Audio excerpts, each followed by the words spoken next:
E vamos falar da oitava rodada do Campeonato Brasileiro, que começou no sábado com uma goleada do Fortaleza sobre o Juventude e terminou nesta segunda-feira num 0-0 entre Santos e Ceará em São Paulo, na casa do Palmeiras. Mas antes aqui, só lembrando que amanhã, quarta-feira, às 16 horas, lá no Manuel Dresch, o Santos enfrenta o Cuiabá pela 10ª rodada do Campeonato Brasileiro Sub-20. O Santos que está em oitavo lugar com 13 pontos, garantindo a sua classificação. Espero que continue ali dentro dos 8 ali. E aí quem talvez vai passar em algum lugar pelo YouTube. Vamos ver se quem tiver tempo, quem sabe me sobra um tempinho também para mim ver esse jogo, se vai passar mesmo. Eu acredito que deve passar. Vamos ver. Mas lembrando que amanhã às 16 horas, Cuiabá e Santos. Brasileirão Sub-20. É o Campeonato Brasileiro da molecada do Santos. Ó, a oitava rodada teve 28 gols. Teve bastante gols, só não teve mais porque Santos e Ceará ficaram com preguiça de fazer gols. E aí não aumentou a média dos gols da oitava rodada, que começou no sábado com o Fortaleza metendo 5-0 no Juventude. O Juventude que eu me lembro que chegou, acho que na segunda rodada, está ali em segundo, terceiro lugar, alguma coisa assim. E eu vendo ali, o Galvão estava na TV dele lá, no programa dele, e o Galvão falou: olha o Juventude, terceiro lugar, acho que foi terceiro. Tá? Torcer. Olha, início de campeonato brasileiro é assim mesmo. A gente só fica preocupado mesmo é a situação do Santos que está lá embaixo. Mas o início de campeonato é assim mesmo. Às vezes esses times aí, eles sobem, eles vão até ali chegar ali nos 15, 20 pontos, mas depois eles travam. E aí é aonde que de repente vai se igualando aquela parte de baixo do campeonato ali. Pelo menos é o meu modo de ver, pelo menos é aquilo que a gente sempre vê quando um time dispara lá na largada ali nas primeiras rodadas e depois ele dá aquela travada e aí não vai mais. É um caso de muitos times aí que vai acontecer, é claro. Isso daí a gente não tem dúvida, porque o campeonato pontos corridos é desde 2023, desde 2003 e a gente vem acompanhando direto. Tivemos também no sábado o Mirassol, que venceu o Corinthians de virada 2-1.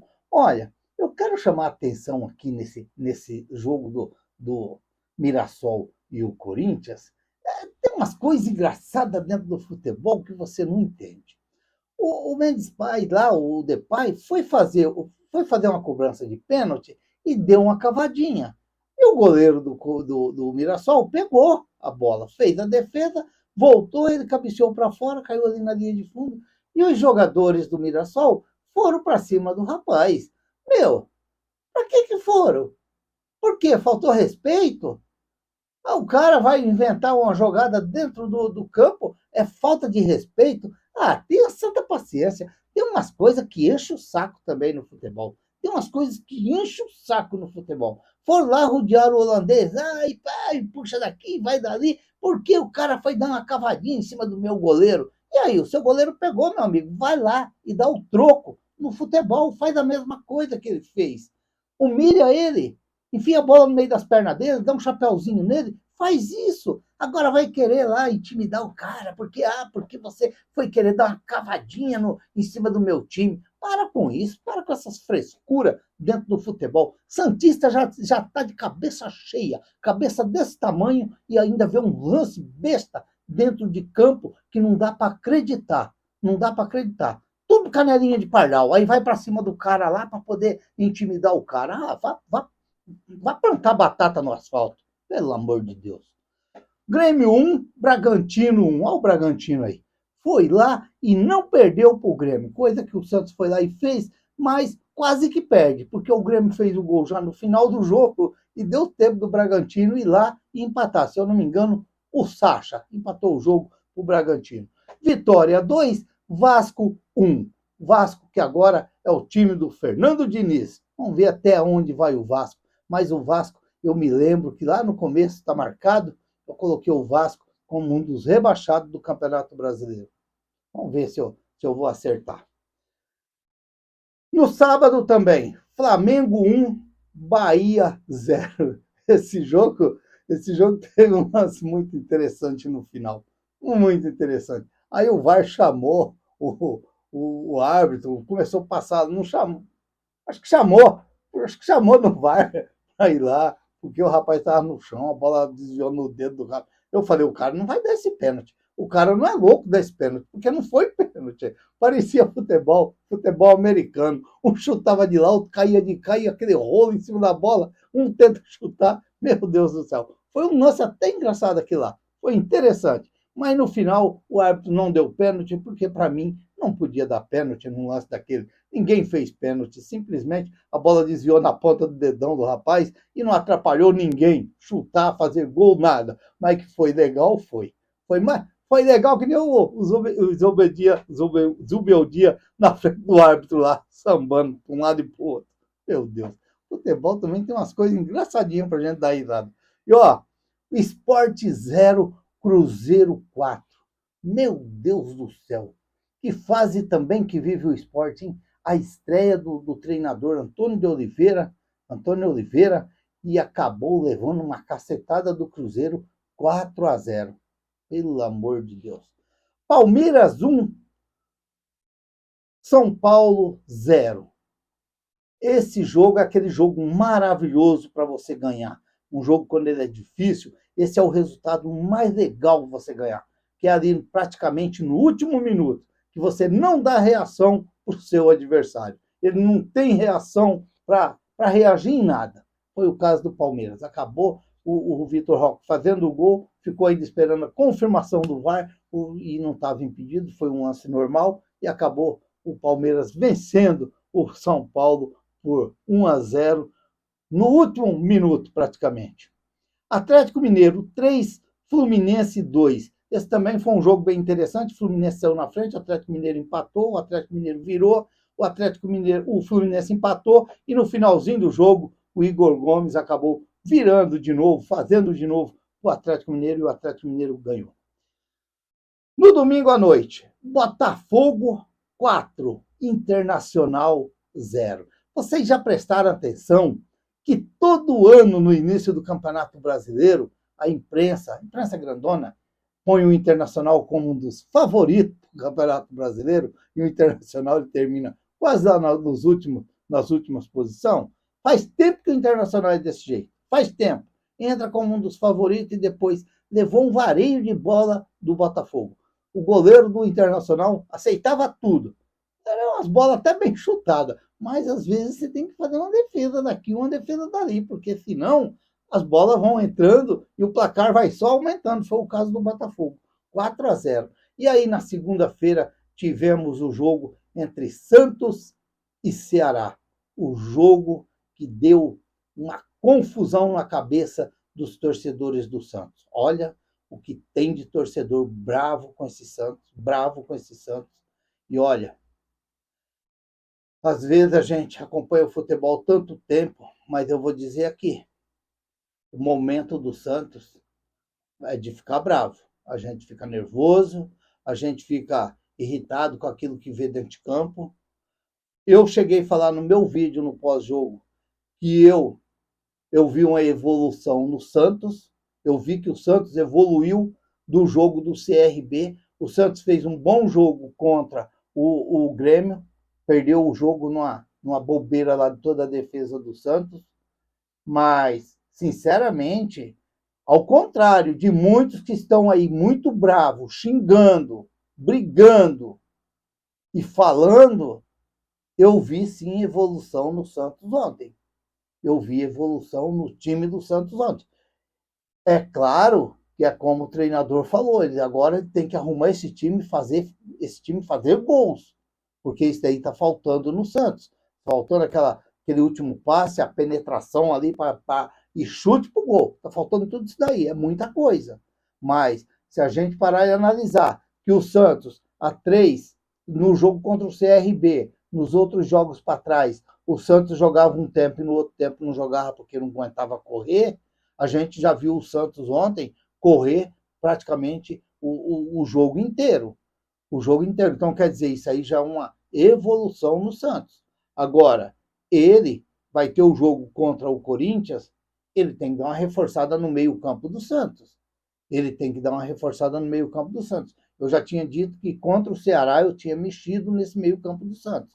Eu não sei. Joga ali no ataque ali só o Soteldo e mais um, ou o Tiquinho, ou o Washington, David Washington, o que ele quiser, mas ele reforça esse meio-campo do Santos. Mas eu, na minha opinião, eu entraria com o meio-campo ali com o Tomás Rincon, com o Gabriel Bom Tempo, o Ian e o Roleiser. Era esse time aí que eu tinha posto para jogar contra o Ceará ontem, lá no Allianz Parque. Eu já tinha falado dessa escalação durante a semana. Depois ele veio com o Tassiano. Ele veio com o Tassiano, e aí, como se diz, a gente está torcendo para o Santos, aquele que entra, a gente tem que torcer. Mas, para mim, ele tem que dar uma reforçada nesse meio-campo do Santos, fazer ali mesmo um 4-4-2, ou até mesmo fazendo que alguém, ou o próprio Soteldo, volte e fecha mais esse meio-campo. Faz um, como se diz, um paredão ali nesse meio-campo ali, porque a gente vê que o meio-campo do Santos deixa muito a desejar. Embora deu ver jogadores que ontem destacou, até mesmo o Roleiser ali no meio-campo, ali para mim ele fez um bom jogo, né? Ele fez um bom jogo, o Soteldo para mim fez um bom jogo, mas precisa algo diferente. É como eu disse no meu vídeo ontem, após o jogo. Não adianta, quer dizer, não adianta que não tem jeito, que todo mundo fica bravo, sim. Claro que fica. Todo mundo fica uma pilha em cima desse Santos. Mas a verdade é uma só. O que vai salvar o Santos é trabalho. É trabalho. Eu estou vendo muitos aí falar que tem que mandar o treinador embora porque o treinador é auxiliar. Vamos esquecer isso daí e vamos deixar esse cara trabalhar, porque não vai adiantar o Santos mandar embora e vir um outro ali para jogar mais 3, 4 jogos e a torcida está pedindo a cabeça dele também. Nós temos que ter um pouco de paciência nessa parte, porque eu escutei muito falar que o time do Ceará é um catadão, é isso, é aquilo, mas tem trabalho lá. O cara está trabalhando, o cara sabe o que quer. O cara veio ontem para jogar contra o Santos, ele sabia o jeito que queria jogar contra o Santos. Por quê? Porque tem trabalho. Agora, o nosso treinador, ele ainda não sabe como ele ia enfrentar o Ceará ontem. Então, a gente, às vezes, tem que ter um pouquinho de calma nessa parte, porque está faltando trabalho no time do Santos. Eu vejo muitos aí, porque tem que contratar 2 zagueiros, tem que contratar um lateral, tem que contratar 2 meio-campo. Mas e aí, meu amigo? Você não tem trabalho.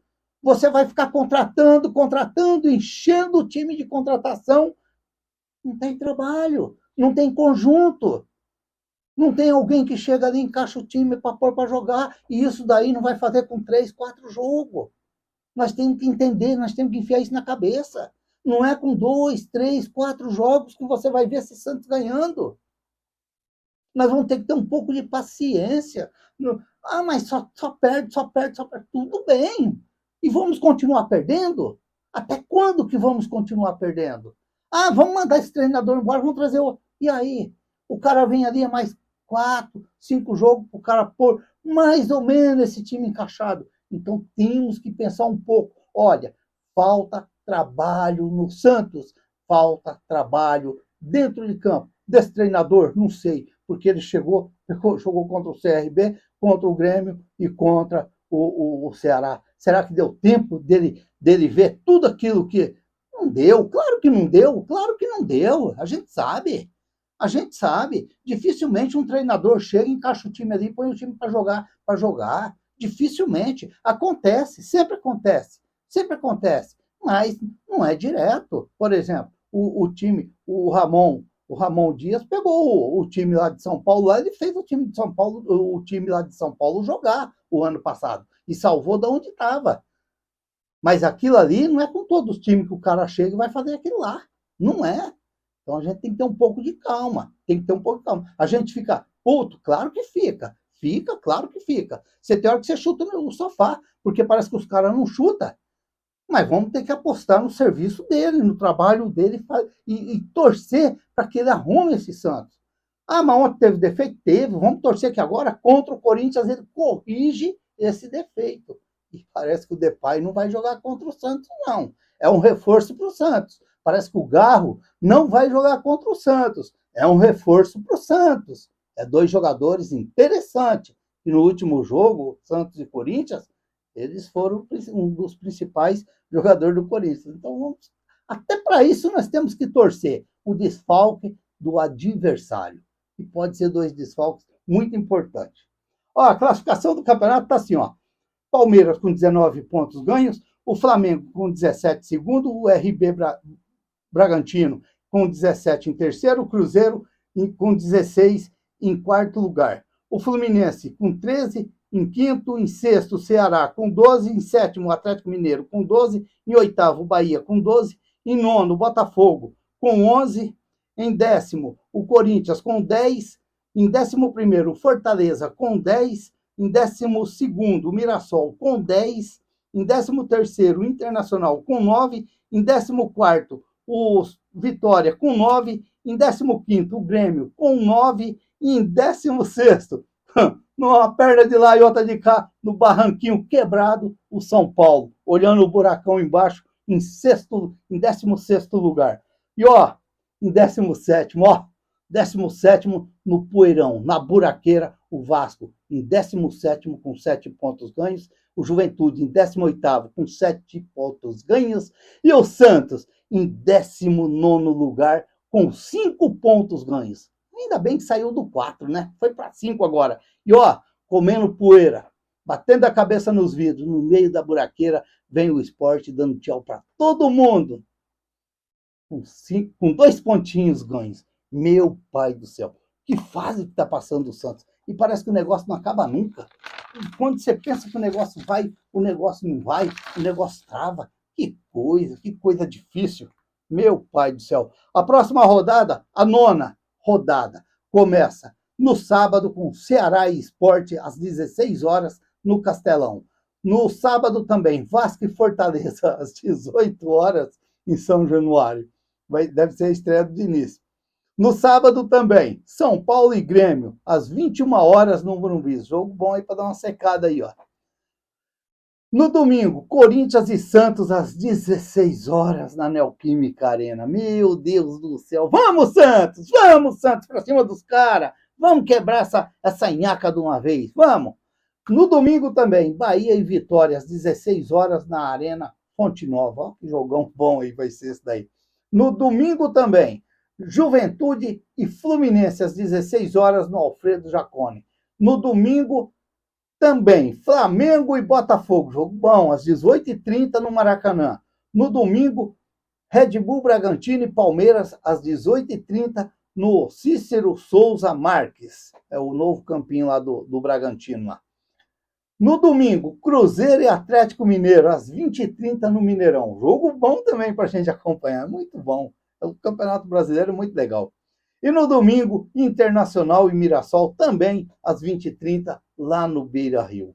O artilheiro é o Arrascaeta, com 7 gols marcados. E o Verratti e o Caio Jorge, com 5 gols, são os artilheiros do Campeonato Brasileiro.